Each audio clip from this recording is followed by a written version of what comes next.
Hello, this is Tom Britt. West Tennessee PBS is working hard to bring you more local shows and quality PBS programs. And they need your financial help because they don't run commercials, they rely on your support. It's easy to donate. Go to their website, westtnpbs.org, and click on the Donate tab. Your donations to Channel 11 stay local and help WLJT-TV continue their mission to be as local as possible. All right, I have the privilege of introducing Ms. Beth Bolton.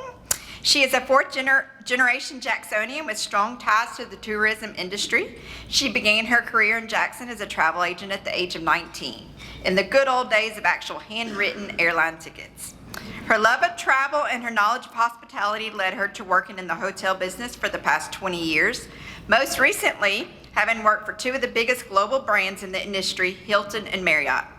During her time in hospitality, she not only helped to open a successful local franchise under the Marriott family, but she also forged relationships throughout the city and the state as a director of sales and general manager for the brands.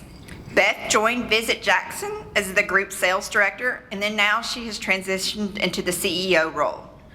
When she's not working, she can be found spending time with her grandchildren, Jack and Charlie.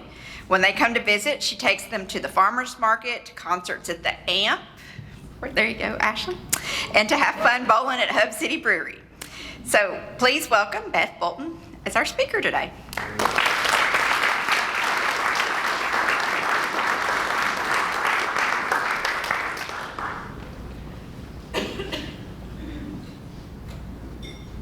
Okay, hi.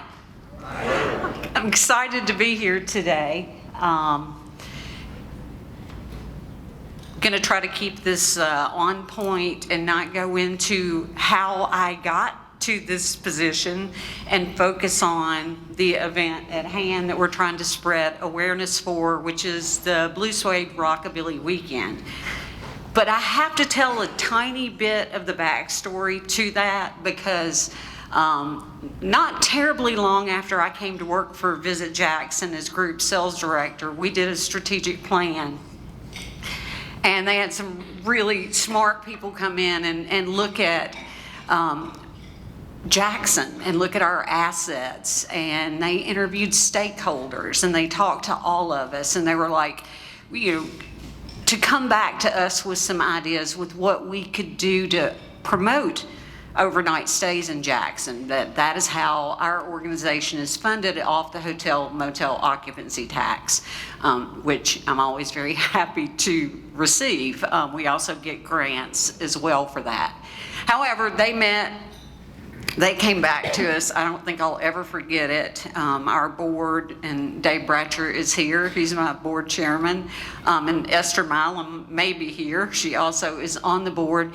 They came back to us and they're like, what is wrong with you? Like, we are sitting right smack dab in the middle of Memphis and Nashville, right on I-40 in the heart of the American Musicana Triangle, in the city that Carl Perkins chose to be his home. Like, you should be promoting Rockabilly. You're sitting on it. You're golden. You're sitting on it. Do it. Just do it. So this is to adopt the Nike slogan. Here we go. Year one. We're just doing the thing. As we started researching it, we pulled a committee together of people, and evidently Rockabilly weekends are quite a thing, and you can go down a rabbit hole on Reddit, which I've done far too many times, that talks about what are the components of what makes a good Rockabilly weekend, what makes it successful. Of course we want it to be successful. The ultimate goal is I want more visitor spending in Jackson and Madison County. That makes us all better. It lifts everyone and everything. And say what you want to say in a very divisive time in society.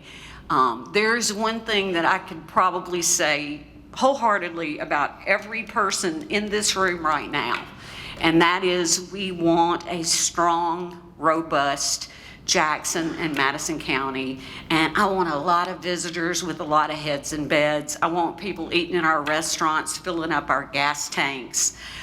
We want to be as successful as we can possibly be, and we are right on the cusp of greatness. And I think it starts with this Rockabilly weekend. I've never been so tickled to get the list of sponsors that we had that came forward for this event. I mean, I jumped up and down like an idiot as people were coming forward going, hey, you know, like, I really want to get behind this. I think this is something that is meaningful and can be impactful, and we can do year in and year out and grow with the program. So was any of this on my bingo card? Absolutely not.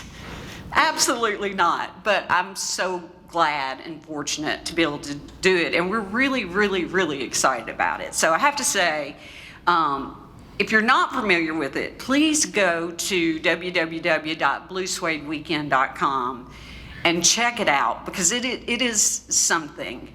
We're starting off Friday morning. There's a legislative breakfast at the Old Country Store, but then Friday night is the official kickoff. We're calling it our Matchbox Mixer. I'm super excited about that because it's actually going to be held in the press room. So that is above Home Soul, the old Jackson Sun building. And this is the first time the public will have access to see that venue. And it is something. It is really something. You know, we're always looking for new venues for Jackson. Yes, yeah, I'm not going there. Yes, we want a convention center. Yes, we want this. Yes, we want that. But like this meeting space venue downtown is going to be pivotal for the success not only of downtown, but for all of Jackson. So really, really pumped about that. It kicks off at 7 p.m. on Friday night. We have 2 acts that come that night, and then it really is going to be, those acts are something to see. And then Saturday morning, things go all day long. We found out evidently you have to have a vintage car show when you're doing a Rockabilly weekend. Oh, but I didn't know that. Like, I can produce a pageant and I can produce a musical theater, but like, I don't know anything about a car show. I can barely start mine. What am I going to do about this? Well, it just so happened, and those of you that have been around a while, the Bunny Run was already being held this same weekend at Rockabilly Stadium. So thank goodness I didn't have to do anything with that portion of it, but tie the 2 spaces together. And so with the permission of Mayor Conger and Travis Franklin Sr. with the JTA, we're going to run the trolley back and forth every hour for people that are out at the ballpark and looking at the cars, and maybe they want to come downtown and catch what's going on. You can hop on and go back and forth. Dreaming big next year, already looking into next year. I would like to be able to do that with hotel shuttles and like have some sort of shuttle service for people that don't want to drive, that might want to come downtown and not have to worry about how to get back to their hotels. So getting ahead of myself on that one. But on Saturday, there are there's 2 children's events at 9 o'clock at Velvet Volumes. There's a Rockabilly story time. And at 10 o'clock in front of the local, there is Music with Alice, which is a children's music class that I selfishly am mad that I won't be able to be at that part, because I always like to take my grandchildren because I like to sing and dance with them, make a fool of myself. But at the same time that that's going on, there is a Q&A at the Carnegie that has a panel of people that have been involved with Carl's life in some way, or Stan Perkins' life in some way, and have a lot of knowledge of things in the background that other people might not be aware of. So that's going to be a really interesting event. And then of course you can tour the Tennessee Legends of Music Museum while you are there in the Carnegie and check out their exhibits, because there's a lot going on in that Carnegie. It is not just, just the music museum. there's a lot to see and do there. We have Vintage Village outside of Hub City Brewing on Saturday, where we have vendors that sell vintage things, clothing, shirts, you name it. Food, somebody's selling barbecue sauce. I'm like, this is an interesting mix.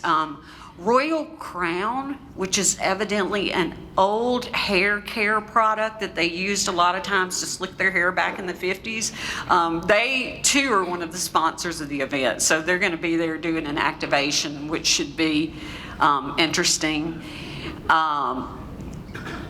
Pinup Girl Contest. Like, y'all, please go online and check this out. Like, these people live for this, and they literally go from one weekend to the next and participate in, I mean, they live this rockabilly vintage pinup girl lifestyle look.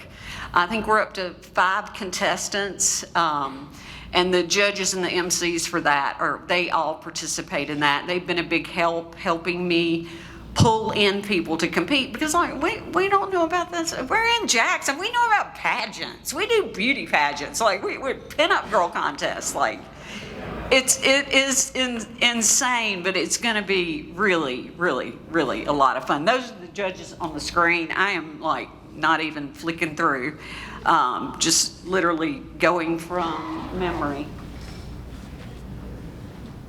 Yes. Oh, Evan.